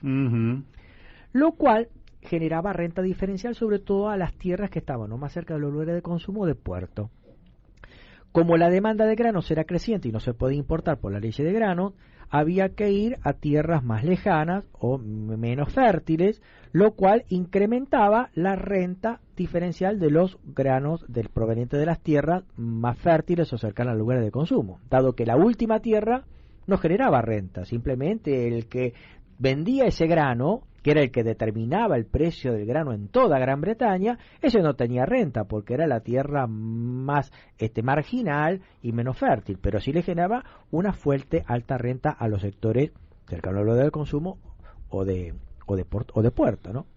Entonces, los granos terminaban siendo caros, dice. Los granos terminaban siendo caros y como el grano es un insumo salario, los salarios terminaban siendo altos. Y al ser altos los salarios, terminaba bajando la rentabilidad del sector industrial.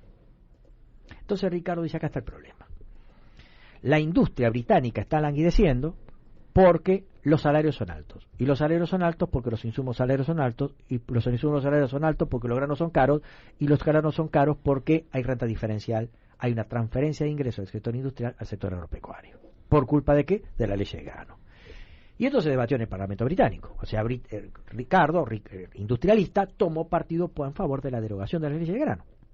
A favor del partido Whig, los liberales. Y detrás de los Landor estaban los conservadores, los Tories. Largo debate en Gran Bretaña que finalmente, hacia 1846, llegó a la derogación de la ley de grano. Y una transferencia de esa renta de la tierra a favor de los asalariados con menores precios de los granos, menores insumos salarios, menores salarios, pero de trabajadores que estaban bien alimentados, en definitiva una recuperación del sector industrial. Y un redespegue de la economía británica. O sea, detrás de la renta detrás de la renta de la tierra, porque también detrás de esto está el debate de las retenciones. Sí. Tenemos una renta no ganada, un beneficio extraordinario no ganada, que bien se puede distribuir en favor de la población. Por eso, en materia de la renta de la tierra, específicamente granos, nosotros somos partidarios de un impuesto que grave esa renta excedentaria. ¿Por qué no se sufre? ¿Por qué no se gana sencillamente? Sí. Para destinarla a fines productivos. Por ejemplo, en el libro está planteado el tema de el impuesto al valor de la tierra libre de mejoras. Para que aquella tierra improductiva o bien pague un impuesto extraordinario o para removerlo se torne productiva. Y eventualmente, si no me da el PINEP para mantener una propiedad improductiva pagando el impuesto, la venda a alguien que la haga productiva. Tanto la renta del sector agropecuario como del sector inmobiliario. En grandes ciudades como Buenos Aires, etcétera, hay grandes propiedades que están vacías, que están a la renta o están esperando alguna especulación inmobiliaria para venderla a mayor valor. Lo que hay que establecer sobre estas tierras, sobre esa propiedad inmobiliaria, sea urbana o de campo, es un impuesto importante para remover esos recursos. O lo vendo para alguien que lo haga productivo, o directamente lo mejor.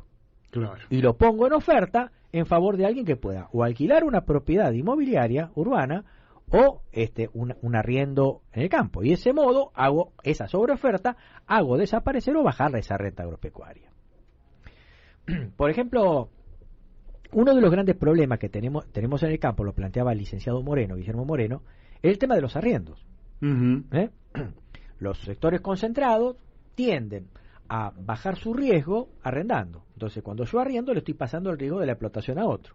Y yo me quedo con un fijo que sí o sí, venga langosta, venga buen tiempo, sequía, niño, niña, la renta la voy a tener. Los dueños de la tierra son exactamente, y eventualmente, si el arrendatorio tiene algún problema, bueno, te lo refinancio hasta mejor fortuna, ¿no es cierto? Entonces, el problema en realidad por ahí no pasa por el tema impositivo, sino pasa por una fuerte carga que tiene el productor agropecuario pequeño, que es tierras menos fértiles, alejadas de los lugares de exportación, y evidentemente también el tema de los arriendos. Entonces, un tema que tengo que hacer es bajar el valor de los arriendos, lo que implica generar una transferencia de ingresos de los sectores que generan renta diferencial de la tierra a los sectores que no la generan. Está Ricardo detrás de todo esto, ¿no es cierto? Y del mismo modo, cuando una economía maneja con un tipo de cambio alto, esa sobreganancia que tiene el sector agropecuario por el tipo de cambio alto o por una coyuntura internacional, guerra Rusia-Ucrania, que eleva los precios de los commodities alimenticios a precios exorbitantes, $600, $700 la soja, no es renta ganada. Sí, claro. Te vino de arriba. Y por lo tanto, bien puede el Estado tomarla a través de un sistema de retenciones, asegurarle una ganancia rentabilidad razonable y repartirla a favor de un proyecto industrial. En su momento lo hizo el IAPI. O sea, en su momento, fíjese lo siguiente, Perón, el justicialismo en realidad, y aún quedó deslizado a través de una redacción medio de leguleya en la Constitución del 49, una reforma agraria que Perón nunca hizo. Y como bien me lo decía un profesor de teoría del Estado, como era Mariano Grondona, dijo: nosotros no supimos comprenderlo a Perón, porque Perón jamás nos propuso a los conservadores repartir la propiedad de la tierra. Lo que nos propuso fue repartir la renta de la tierra. Perón en ese sentido fue conservador. La disputa con los sectores conservadores terratenientes no fue la propiedad de la tierra, fue la renta, a través del IAPI. Se nacionalizaba el comercio exterior. De hecho, la Constitución del 49, por Constitución, nacionalizó el comercio exterior. Claro. Había un monopsonio de compra de los productos. IAPI compraba, aseguraba la rentabilidad del sector agropecuario y después se daba vuelta y vendía como monopolista al exterior los productos agropecuarios. Y toda esa renta quedaba capturada en modo de IAPI. Después IAPI, ¿qué hacía? Distribuía esa renta a favor de créditos blandos a través de los bancos industriales o de la industria y a través de la elevación de la demanda interna del sector asalariado. Fue ahí cuando creció la participación del sector asalariado en el PBI. ¿No es cierto? O sea, que está a favor de la nacionalización del comercio exterior.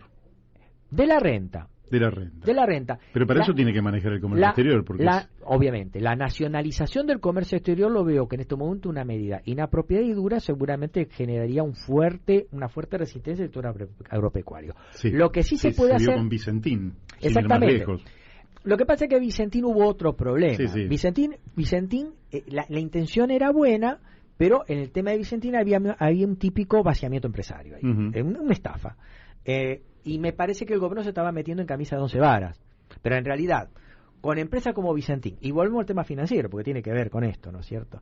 Es decir, yo puedo establecer una distribución de la renta de la tierra a través del sistema de retenciones, o a través también de la especificación de los productos que excedentariamente producimos y exportamos.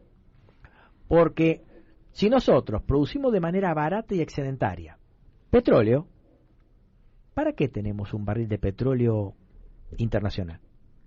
Si nosotros podemos producir petróleo con un barril criollo a $35, ¿para qué meter adentro un costo de un barril de $100? Si nosotros producimos nuestro barril con nuestros costos a $35 el barril. Esto le quería consultar. Y de ese modo se distribuiría esa renta dentro de la economía a favor del sector transportista y a favor del sector industrial que necesita la energía. Si nosotros producimos excedentariamente insumos salarios, granos, ¿por qué tenemos que estar pendientes de lo que cotiza nuestro grano $600 la tonelada en Londres? Si nosotros lo producimos mucho menos. Entonces lo que tenemos que hacer es un costo argentino del valor del grano para generar insumos salarios baratos, mano de obra bien alimentada, pero barata en términos de dólares. Y eso genera un fuerte incentivo al sector industrial. Entre la energía y los alimentos, nuestro país tiene una buena base de, más allá del tipo de cambio real alto, de generar una economía ultra competitiva, pero 50 o 100 años. Y encima, un capitalismo nacional desarrollado que puede tranquilamente financiar con capital propio las obras de infraestructura que operan también como una devaluación del tipo de cambio real, a través del mejoramiento de la red ferroviaria, una red federal de autopistas, puertos de aguas profundas, centrales hidroeléctricas. ¿Por qué no se... lo hablaba ayer con mi hermano, que justamente estábamos hablando de una empresa en particular, pero alemana, que hace años producía también en la Argentina, pero hace unos años levantó su producción en la Argentina. Su producción principal estaba en Alemania, ahora dejó de producir por la falta de gas ruso. Digo, ese es un caso en particular, pero ¿por qué Argentina no aprovecha circunstancias históricas que le son favorables justamente para incentivar la inversión, fruto de que podríamos tanto alimentos como energía a precios muy competitivos, y generaría un ámbito interesante de inversión, no solo para aquel que quiere vender en el mercado interno, sino para aquel que desde la plataforma argentina pueda exportar al mundo? ¿Por qué no se trabaja justamente en un país que necesita inversiones, que necesita fuentes de trabajo? ¿Por qué no desde el poder político no se incentivan este tipo de negocios? Porque nosotros tenemos, como le decía Mario, un modelo de acumulación de tipo de renta financiera que genere un fuerte lobby sobre la clase política y dirigente. O sea, hay que cambiar la cabeza de nuestra ley gobernante. Es decir, acá hay un problema. Si venimos hace 40 años con una matriz de renta financiera, concentración y fuga, eso genera fuerte interés para que eso siga así. Claro. Para algunos es un gran negocio. Sigue siendo un gran negocio. Como decía Conesa en el libro anterior, en Macroeconomía, este modelo también genera sus intereses creados en favor de los bancos, los sectores que colocan deuda en el exterior, el sector concentrado, el sector de servicios, el sector comercial que le interesa simplemente importar cosas para venderlas, el sector turístico de élite, el sector de consumo conspicuo de bienes. Hay un fuerte lobby para que esto continúe y siga así. Evidentemente esto derrama a nuestro sector dirigente y político. Es decir, ahí vamos a otro tema, es decir, un país cuando genera lo que Marcelo Bullo llama la insubordinación fundante hacia el desarrollo de un país. Y eso ocurre a nivel de élite, es decir... ¿Y por qué acá sectores como la Asociación Empresaria Argentina o la Unión Industrial Argentina no juegan ese rol de burguesías nativas en capacidad de desarrollar un proyecto? Es muy débil, realmente es muy débil. Y aparte ¿Es por debilidad o por fallas político-culturales de esa élite? Porque un poco de las dos cosas, pero si porque principalmente... el país era mucho más débil, por ejemplo, en 1880 era mucho más débil. No, pero usted, Mario, tenía una burguesía industrial muy interesante en la época del peronismo con el sector metalmecánico, automotriz. Hoy en día usted fíjese que buena parte de la impronta dentro de los gremios empresariales está el fuerte lobby de los empresarios de servicios o concentrados, ¿no es cierto? Del mismo modo también hasta la matriz gremial cambió. Antes los gremios fuertes eran los gremios vinculados con la metalmecánica, la 62, ESMATA, y hoy en día está dominado por los gremios de servicios, camioneros, mercantiles, por ahí estatales, digamos, eso forma parte de cómo cambió nuestro perfil como país productor. Se volvió un país de servicios. Un país de servicios es un país que no compite. Ahora, en Estados Unidos parece que hay quienes a favor justamente de este proceso de necesaria industrialización que necesita la Argentina, o reindustrialización. Y los norteamericanos también emprenden un sendero hacia la reindustrialización, por lo menos durante la administración Trump, porque a Estados Unidos también sufrieron el fenómeno de la globalización. Porque ahora llegan a la conclusión de que han perdido habilidades innovadoras, es decir, que al alejarse de todo eso que era sucio, ¿no? Que implicaba mover las manos, que no se iba a salir corbata. Se quedaron con las regalías, las patentes, pero las zapatillas no las hacen más ellos. Claro, y ahora no tienen, le regalaron a China esa capacidad justamente. Los chinos venían pobres, tenían población abundante, mano de obra barata, pero la fueron calificando a esa mano de obra, se fueron transformando en innovadores, y aquí hemos tenido a un innovador en la economía argentina, Armando Leguizamón, no sé si lo conoce, que va a ser un tipo de minería distinta a la conocida y nos ha acompañado también en nuestro programa y nos señalaba, por ejemplo, que creo que en el año 2020, mientras Estados Unidos que siempre venía liderando las patentes, tenía 3.300.000 patentes, China había llegado a 6 millones de patentes. Quiere decir que habían trasladado una enorme cantidad de habilidades a un país que lógicamente ahora le hace competencia. ¿Por qué Argentina se desprendió de... Yo que vengo de la escuela técnica, en la Argentina había ingenieros que ya no eran egresados de la Facultad de Ingeniería, sino que a través de 20, 30, 40 años eran fuentes de conocimiento enormes, por ejemplo, a nivel ferroviarios. Se están muriendo todos esos ingenieros ferroviarios y estamos perdiendo unas capacidades increíbles justamente porque hemos desarticulado el sistema ferroviario nacional. Ya no se demanda ese profesional, por lo tanto ya no se lo forma, no hay un trasvasamiento generacional. Y del mismo modo que Argentina antes tenía la industria, o ha quebrado o se ha deslocalizado, está en Brasil, por ejemplo. O sea, buena parte del desarrollo industrial moderno de Brasil es por industria que eran argentinas. Y acá nuestros industriales están, pero se quedaron con los canales de distribución nada más. Entonces, nuevamente la economía apuesta a servicios que no compiten, no genera valor agregado. Entonces, termina, por otro lado, demandando mano de obra que no es calificada. Por lo tanto, ya no se necesitan las escuelas técnicas de artes y oficios y no se necesitan formar ingenieros, ni civiles, ni mecánicos, ni electrónicos, porque en realidad nosotros no necesitamos ese tipo de mano de obra. No necesitamos ingenieros navales. Porque, increíble. Un país que tiene más mar, exactamente. Tiene más mar que continente. Exactamente. Y no producimos ingenieros navales. Y pobrecito, un ingeniero naval, cada vez que se está por recibir, está esperando un año para que venga el profesor, porque no tiene la materia. Me han pasado acá en la Facultad de Ingeniería de la UBA, ingenieros navales, 2 ingenieros navales que le faltaba recibirse porque no venía el profesor, no sé de dónde tenía que venir a darle la materia. No estaba el profesor. Entonces, forma parte de esa lógica, Mario, de haber abandonado, haber frustrado nuestra insubordinación fundante hacia un proyecto industrial. Que lo abandonamos, década del 70, para mí ocurre eso, y hay que volver a recuperarlo porque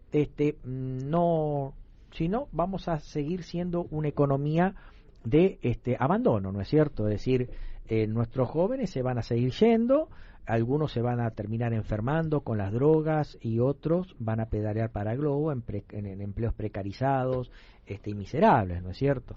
Entonces, ahora, ¿hasta cuánto ha incidido lo extranjero? Porque, por ejemplo, también nosotros hemos trabajado mucho con la gente del astillero Río Santiago. El astillero Río Santiago está parado y el astillero Río Santiago tenía distintas, digamos, tiene capacidades productivas que también se irán perdiendo si no se pone en actividad.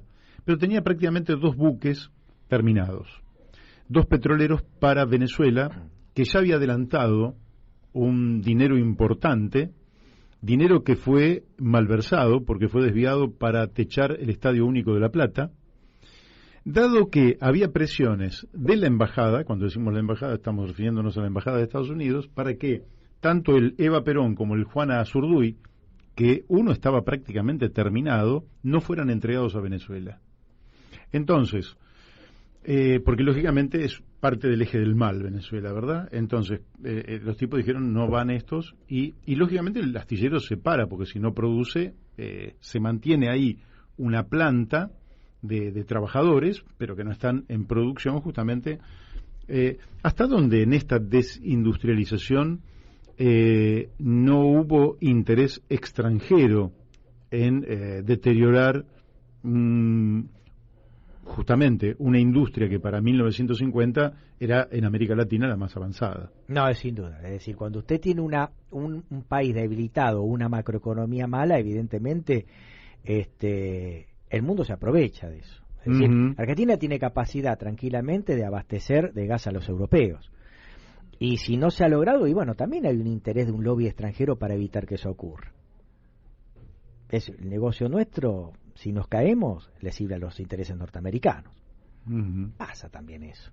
Eso también pasa. Pero aparte, el tema naval es muy importante, Mario, porque usted fíjese que nuestro país, más allá de que llegó a desarrollar una flota mercante importante, sobre todo después de la década del 40. También nuestro país cometió un error estratégico por la falta de nacionalización de los ríos. Es decir, claro. Acá se habla mucho de Alberdi, pero Alberdi generó a través de la Constitución del 51 una verdadera claudicación. Una claudicación que no era tal porque en la época de Rosa los ríos eran nacionales. Uh-huh. El episodio de la vuelta obligado, obviamente el respeto de la soberanía nacional hecho con posterioridad, eso es hecho por la diplomacia francesa y británica, y finalmente llegamos como un logro, una soncera criolla, diría Jaureche, decir que los ríos son internacionales. Y esto que nosotros lo vemos como un triunfo, la libre navegabilidad de los ríos, en realidad fue una derrota estratégica para nuestro país, que generalmente produce y exporta bienes de volumen y peso, y necesitaba desarrollar una industria naval. Con la libre navegabilidad de los ríos, eso lo perdimos. Cuando usted fíjese, Gran Bretaña dicta en el año noviembre de 1651 el acta de navegación. Ningún producto podía entrar a Gran Bretaña si no era por barcos británicos o transportados por barcos británicos. Uh-huh. Cuando Estados Unidos se independiza, en 1879 dicta 2 leyes en el mismo sentido, inspirándose en el acta de navegación de los británicos. 1879 no podía haber barco que transporte bienes al interior de Estados Unidos si no eran dueños norteamericanos. O al exterior también. Eso generó una gran profusión de flota. La flota naval y la flota de guerra. Nosotros, con la libre navegabilidad de los ríos, lamentablemente no hemos podido desarrollar esa flota naval. Y si queremos tener presencia en nuestros mares, tenemos que desarrollar nuestra flota mercante. Uh-huh. Y tenemos que revisar ese principio. Y tenemos necesidad de volver a tener armada. Exactamente, las dos cosas. Porque acá parece es increíble, porque yo fui militante contra la dictadura militar. Ahora, una cosa es quienes impusieron un gobierno de facto, que fue un verdadero desastre, una catástrofe para la Argentina desde todos los puntos de vista, y otra cosa es renunciar a tener Fuerzas Armadas. Por supuesto. No tiene absolutamente nada que ver. Claro. Nosotros necesitamos Fuerzas Armadas para la defensa nacional, y no hay proyecto nacional si no se lo sabe defender. Exactamente. Está el poder duro, la geopolítica dura, que es a través del ejército, la bomba atómica, y bueno, está el poder blando, que es la economía, la diplomacia, el idioma, la cultura, y Argentina no tiene. No tiene ni poder duro ni poder blando. Ni se lo propone, porque lo peor es que no se lo propone. Claro. Va a llegar a la milla 350, tiene un territorio amplísimo entre tierra y mar, y no podemos sostenerlo, no podemos hacer pie sobre ese territorio. Estamos terminando de armar nuestro mapa, pero no sabemos qué hacer con nuestras aguas, nuestra Pampa Azul, ni con nuestro territorio. Sí, acá hablamos con César Lerena, que es un especialista en Atlántico Sur, y él dice que el Reino Unido, que hasta la Guerra de Malvinas tenía apenas 3 millas alrededor de las islas, hoy tiene un dominio de 1.649.000 kilómetros cuadrados. Claro. 1.600.000, es decir, qué sé yo, varias veces Uruguay, casi 10 veces Uruguay, la superficie de Uruguay, de dominio sobre el mar, más su proyección antártica, que lógicamente tenemos allí una de las reservas más importantes de agua dulce del planeta, más la cantidad, se supone, de minerales, en fin, de otras hierbas. ¿Cómo recuperamos soberanía? ¿Cómo podemos hacer? Porque para mí el problema no es si una persona es de derecha y otra es de izquierda, sino si hay un proyecto nacional que unifica a un pueblo en torno a objetivos comunes. ¿Cómo se logra justamente generar poder político en torno a un proyecto nacional? Yo digo a mis oyentes que he leído este libro, Economía Política Argentina, de Eduardo Conesa y Luis Rey, que nos está acompañando, y yo digo, esto es parte de un proyecto nacional. Es un programa de gobierno que yo soy discípulo del doctor Conesa. El doctor Conesa hace años viene trabajando sobre libros de lectura de universitario, que en realidad es un programa de gobierno, que lo puede tomar cualquiera, porque en realidad nosotros creemos que este proyecto no está vinculado a un partido en particular. Lo que queremos un país grande, soberano y desarrollado, estamos desparramados por muchos partidos políticos. Por lo tanto, lo que hay que hacer es, la masa crítica está. Es decir, el problema que tienen los países Como usted me decía, Mario, ¿cómo recuperamos la soberanía nacional? Y la recuperación de la soberanía nacional la recuperamos primero recuperando el país. Uh-huh. Hace poco le escuchaba hablar a Gómez Centurión, decía, nosotros, si queremos recuperar a Malvinas, tenemos que recuperar el país primero. Claro. Y para eso la masa crítica está. Hay un montón de gente que está desparramado en un montón de partidos políticos, etcétera, etcétera, donde los partidos políticos, lamentablemente, son franquicias electorales. Saben ganar elecciones, pero después no saben qué hacer cuando ganan las elecciones. Saben llevar los cuadros políticos, secretarios, subsecretarías, direcciones nacionales, etcétera, pero es como rellenar ravioles con relleno de madera, digamos, ¿no? Entonces lo que hay que tratar es de generar esa masa crítica y generar que el sistema político se transforme en un sistema de selección virtuosa y no de selección adversa como tenemos actualmente. Entonces, en economía hay mercados de selección adversa y el sistema democrático en nuestro país se ha transformado en un mercado de selección adversa. No selecciona a los mejores, selecciona a los peores. Sí. O a los mediocres. Y hay que volver a eso. Entonces, dentro de cada partido, tratar de elevar a aquel que tenga materia gris. Uh-huh. Y juntarnos. Esa es la idea. Le voy a hacer la última pregunta. Pero es la última, no porque no me gustaría hacerle muchas más, sino porque parece mentira, sí. Pero nos quedó corto el programa. Pero tampoco tengo más tiempo. Recuerdo, nosotros estábamos con... De hecho, nosotros promovimos lo que fue Proyecto Sur con Pino Solanas, y Pino Solanas en un momento estaba en una entrevista con Grondona, con Mariano Grondona. Y entonces Pino le planteaba los proyectos y en un momento Grondona le dice, Pino, mire, a mí me parece que está muy, muy bueno todo lo que usted dice, ferrocarril, etcétera, ¿no? Muy, muy bueno. Pero lo que a mí me parece es que con este Estado, eso que usted se propone no se puede hacer. Porque el Estado está muy deteriorado. ¿Cómo se hace para jerarquizar el Estado argentino? Es decir, que vuelva a ser un Estado en todas las áreas, en la seguridad, en la defensa, en la justicia, en el desarrollo industrial, tecnológico, científico, etcétera, educativo, que hace falta realmente una elevación educativa muy importante en la Argentina. ¿Cómo se hace para llevar adelante e impulsar una reforma del Estado que no sea en el sentido retrógrado de los liberales que solo quieren achicar el Estado, sino jerarquizar la función del Estado y la de cada uno de sus funcionarios? ¿Qué pregunta? Con esto cerramos. Bueno, esto lo hizo Bismarck y la monarquía alemana. Es decir, los alemanes eran hordas de gente que simplemente vendían sus productos primarios a los británicos, hasta le vendían gente por ahí, y transformó una burocracia estatal meritocrática basada en el mérito, en el concurso, en la transparencia, en el premio en función del estudio, el trabajo honesto y la capacitación, y eso generó fuertes derramas sobre el sector privado. Ningún país logra avanzar en su historia, bien lo decía Hegel también, si no existe una élite que ilumine un país en determinado tiempo y lugar. Yo en ese sentido sigo las teorías de Mosca y de Pareto. El sistema democrático es un simple artilugio para que terminemos eligiendo a los mejores, y lo importante es la élite. El resto acompañamos. Es buscar esa élite que nos ayude a recuperar Argentina. Si recuperamos Argentina, recuperamos la soberanía nacional.